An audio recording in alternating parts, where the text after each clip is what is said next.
विकासाच्या संकल्पनेतून मागे हटणार नाही, पंतप्रधान नरेंद्र मोदींची ग्वाही. तर इंडिया आघाडी देशाचे तुकडे करणार, मोदींचा घणाघात. महाविकास आघाडीत चांगलीचा वाद अद्याप कायम, फेरविचार करावा, विश्वजित कदमांची नेत्यांना विनंती. तर 2 दिवसात कार्यकर्त्यांची चर्चा करून समजूत काढू, कदमांचं विधान.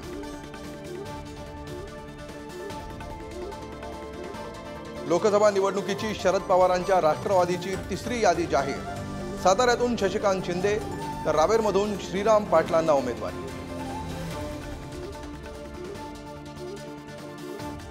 मवियातील जागांचा तिढा सुटल्यानंतर आता उद्धव ठाकरेंच्या सभांचा धुरळा.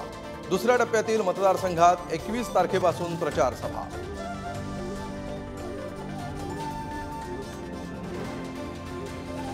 उत्तर मुंबईच्या जागेवरून महाविकास आघाडीत घडामोडींना वेग. ठाकरेंच्या सेनेकडून विनोद घोसाळकरांना लढवण्याची मागणी. तर ठाकरेंच्या कार्यकर्त्यांनी वर्षा गायकवाडांचीही भेट घेतली.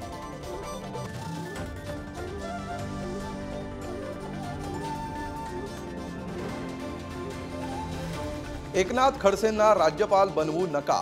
सामाजिक कार्यकर्त्या अंजली दमानी यांचं राष्ट्रपतींसह पंतप्रधान मोदींना पत्र. खडसेंवर भ्रष्टाचाराचे आरोप असल्याचाही पत्रात उल्लेख.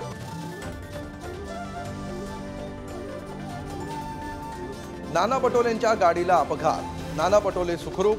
विरोधकांना संपवून भाजपला निवडणूक लढवायची आहे, काँग्रेसचा आरोप. तर चौकशी करण्याची भाजपाची मागणी. राज्यात अनेक ठिकाणी अवकाळी पावसाचा तडाखा. शेतकऱ्यांचं नुकसान.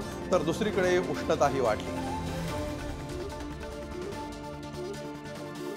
सोन्याच्या दरात पुन्हा एकदा मोठी वाढ. सोनं 74,000 प्रतितोळ्यांवर तर चांदी 85,500 रुपये प्रति किलोवर. गेल्या 4 महिन्यात सोन्याच्या दरात 8,000 वाढ.